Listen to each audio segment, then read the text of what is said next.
السلام عليكم ورحمة الله وبركاته. ازيكم حبايبي؟ عاملين ايه؟ يا رب دايما تكونوا بصحة وعافية وخير. زي ما انتوا شايفين كده مخلل الليمون والزيتون ومخلل اللفت كمان. عايزه اقول لكم الزيتون ده كل اللي داق منه قال انت ازاي ما نزلتهوش على القناه.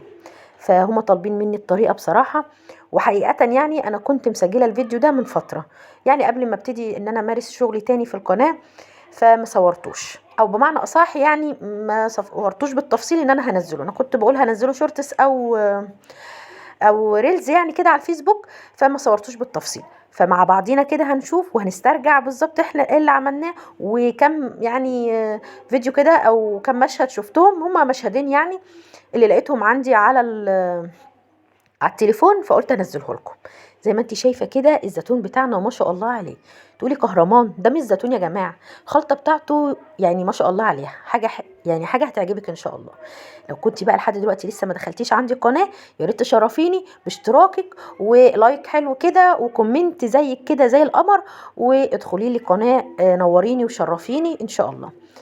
انتي شايفه كده الزيتون والليمون، وشايفه اللفت معايا بالتفصيل، لان طبعا انا عملته الفتره دي، لكن الزيتون انا عاملاه من فتره. الزيتون اللي انتي شايفاه ده زيتون تفاحي. يلا بينا نشوف الفيديو بتاعنا ونشوف احنا عملنا ايه.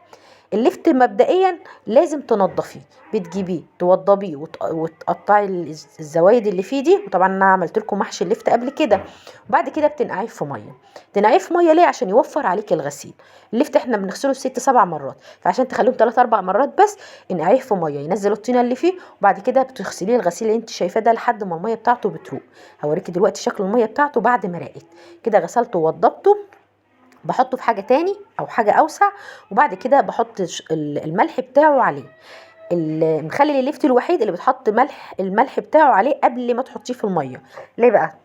لانك انت بتسيبيه بتبيتيه في الملح ده. يعني مثلا انا عملته المغرب فبيته في الملح ده، هبط معايا يعني ما بقاش هو الحجم اللي انت شايفاه ده. يعني انا هنا حطاه في انجر كبير، لا، في بعد ما تاني يوم يعني بعد ما هحط عليه الملح بيهبط وبينزل ميته. انا ما برميش الميه بتاعته دي لان هي بتبقى مالحه، وطبعا انا غسلاه وموضباه كويس قوي، بروح مخليلاه بالميه بتاعته دي. زي ما انت شايفه كده انا حطيته حطيته في الانجر الكبير ده لحد بقى ما لتاني يوم الصبح. طبعا كنت حاطه الملح زي ما انت شفتي، وتاني يوم انت هتشوفي المنظر بتاعه هيبقى عامل ازاي. هيهبط معايا ولونه هيدبل شويه وهيبقى فيه ميه. الميه دي انا بكمل عليها طبعا. ب... لو بصي بقى يعني بتضيفيه تاني في حله اقل يعني مثلا، او زي ما انت عايزه بتحطيه كده. وبعد كده بتروحي عامله ايه بقى؟ عندك هريسه شطه بتحطي، عندك قرون شطه وبتحبي نخلي اللفت معاه شطه بتحطي. عايزه تقطعيه بطريقه معينه، مزاجك ده كل حاجه يعني برايك انت وبمزاجك انت. انا بحبه كده بطريقه ست الله يرحمها، كانت تقطعه لنا بالشكل اللي انتوا شايفينه ده، وكان احلى مخلي اللفت تاكليه من ايديها. فانا بحبه بالطريقه دي وما بستطعمش مخلل اللفت الا هو بالشكل ده. يعني بقى لا بعمل له خرافيش ولا نقش ولا الكلام اللي انتوا بتسمعوه ده، يعني بقطعه بتقطيعه معينه، لا هو زي ما انت شايفه كده. هنا بقى كان تاني يوم، شايفه الميه اللي نازله منه؟ شوفي بقى هبطان ازاي، يعني شوفي كان قد ايه وبقى قد ايه. بحط عليه شطه ساده زي ما قلت لك، عندك هريسه شطه بتحطي في بنجر بقى. انا بصراحه في الوقت ده ما كانش متوفر عندي بنجر، بس انا حطيت له بنجر بعد كده. طبعا شفتي لونه في الاول، هو طبعا يعني كان يعني ما ادلوش يومين فما لحقش يعني ان هو ياخد في اللون قوي. فقلت بقى اصوره لكم بالمره. مخلي طعمه حلو قوي. ده المخلل يعني الراعي الرسمي للشتاء عندي اللفت. لحد ما بيخلص، كل ما بيخلص من عندي اللفت المخل بجيبه تاني لحد ما بيخلص من السوق خالص. هنا كنت حطيت معلقه هريسه شطه. وعايزه بقى لو عندك بنجر في الوقت ده بتحطي البنجر، بتقطعيه وتحطيه. بس يا ريت ما تحطيش البنجر وتحطي اصلا. يعني انا بخلله بطريقتين، بخلله بميه سخنه في اوقات، وبخلله بميه يعني يعني مسخناها مسبقا ومبرداها. فانا في المره دي كنت مبرده الميه، فما كانش عندي بنجر. يعني كان حد قال لي ان هجيب لك وما جابليش، فاضطريت احط بقى وخلاص. وبعد كده اما جه البنجر رحت دلقاه في الحله تاني، ورحت مقطعه البنجر فيه. وبعد كده رحت نازله عليه بالميه. هنا انا ما حطيتش غير معلقتين سكر، او معلقتين سكر، حطيت معلقتين سكر عشان يفضل مقرمش معايا للنهايه. ما رضيتش احط خل عشان الخل انت عارفين ان هو بيساعد على التسويه بسرعه. فما رضيتش احط خل، حطيت بس معلقتين السكر مع الملح بتاعه، ما حطيتش ملح تاني. هو يا دوبك معلقتين شطه او حبه شطه ومعلقه الهريسه ومعلقتين سكر، والملح بتاعه كفايه، ما رضيتش احط تاني. او لو انا مثلا كنت زودت الميه، فانا مش متذكره والله انا حطيت ملح تاني ولا لا، بس هو كان الحياء بتاعه مظبوط. فلو زودت ميه اكيد طبعا هزود الحياء. فرحت معبيه بقى في البطرمان زي ما انت شايفه كده، ودكته دكه تمام، ونزلت بيه بقى على الميه بتاعته. المخلل عندي ما شاء الله عليه. كده بقى هنا كنا المفروض خلصنا مخلل الليفت بتاعنا. نخش بقى على مخلل الزيتون قبل ما ندخل للزيتون نفسه يعني. مخلل الزيتون انت بتجيبي الزيتون التفاحي. الزيتون التفاحي ده ما بيقعدش، يعني انا قاعد معايا بالظبط شهر، بالظبط 32 يوم. يعني انا فتحت عليه يوم 32، كان عدى عليه 32 يوم.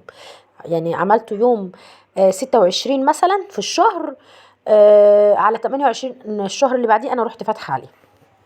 فبالظبط كده قعد معايا 32 يوم، كان السواه مظبوط جدا، حلو قوي.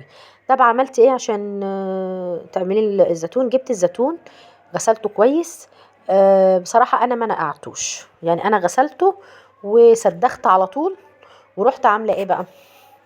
رحت بعد ما سدخته رحت حاطه بشرت جزر بقى، والجزر والهريسه والحاجات دي على حسب رغبتك انت. هنا بقى كان مخلي الليفت معايا خلص، بوريكم النهايه. كان هنا ما كانش لسه اتحط له بنجر. بعد ما سدخته وحطيته بضطر اعمل ايه تاني؟ اللي فات دي كانت صور يا جماعه. هنا بقى بزود حياء الليفت عشان بس ما تهوش مني. بزود حياء الليفت عشان خاطر ايه؟ يعني الصور اللي انتوا شفتها دي صور. هنا بحط السكر، حطيت معلقه سكر، معلقه واحده مش معلقتين.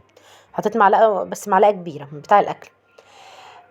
وزي ما قلت لك بقى ده كان هنا كان مخلل الليفت خلص. ندخل بقى على مخلل الزيتون زي ما قلت لك. وصلنا لحد فين؟ لحد ما غسلته وسدخته ده بتجيبي الزيتونه تخبطيها خبطه، هي بتفتح بسيط كده من جنب، من الجنب يعني، او على حسب.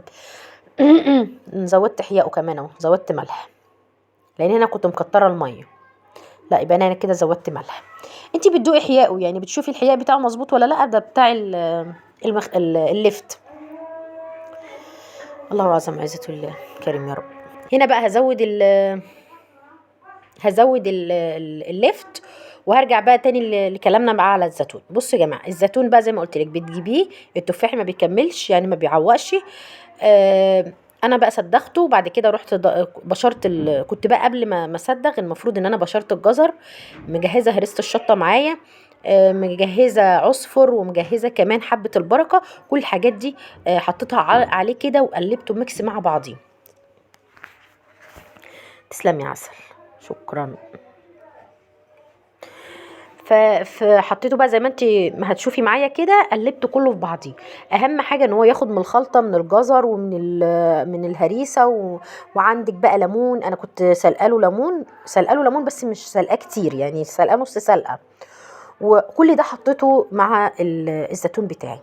هنا بقى بقلب الليفت. انا عارفاكم هتتلخبطوا معايا بس انا يعني هنا في الليفت لازم تقلبيه كده عشان اللي تحت يجي فوق واللي فوق يجي تحت والكلام ده. هو اي مخلل انا بعمل فيه الحركه دي. دخلنا على الزيتون اللي عمالين نتكلم عليه. شايفه ده الليمون هنا كنت سلقاه، بتاع الزيتون مسدغاه، والدنيا معايا تمام. جزر يعني قلبت كل ده ورحت ضايفاه في البطرمانات بتاعتي. ده مخلل الليمون ومخلل الزيتون. يا رب بس الاقي زيتون في السوق تاني عشان اعرف اعمله لكم بالتفصيل. انا عارفه اني توهتكم معايا في الفيديو ده، بس والله انا مش لاقيه، يعني انا مش لاقيه زيتون اخلله. ويا جماعه زمايل جوزي في الشغل انهم كلوه بصراحه وقالوا له عايزينها تعمله لنا تاني. فانا والله ما لاقيه زيتون تاني، وده كان اخر الزيتون. عندي الزيتون تاني خلاص. فان شاء الله اول ما هلاقيه باذن الله هعمله لكم. هعمله لكم على القناه بالتفصيل، وهو سهل والله ما فيهوش اي حاجه. يعني هو اللي انا قلته لكم ده، بتجيبي الزيتون تصدغيه، بعد كده انا ما بنقعوش، بتصدغيه بعد كده بتنزلي عليه بالملح. الملح بقى بالنسبه للملح انا بقيسه بالبيضه، يعني هي دي طريقه ماما في المخللات.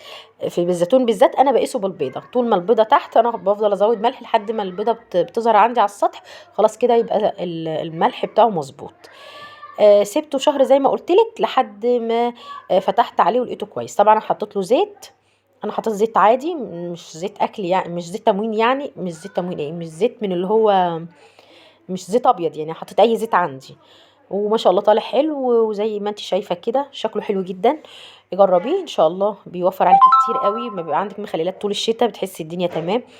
انا ماما ربنا يديها الصحه يا رب، يعني مخليه لي زيتون، قلت لها خلوا لي بقى ده لرمضان، اللي عندك كده خلص فخلي لي الزيتون انت مخليه لي عندك لرمضان. فده المخلل بتاعنا وده الفيديو بتاعنا النهارده.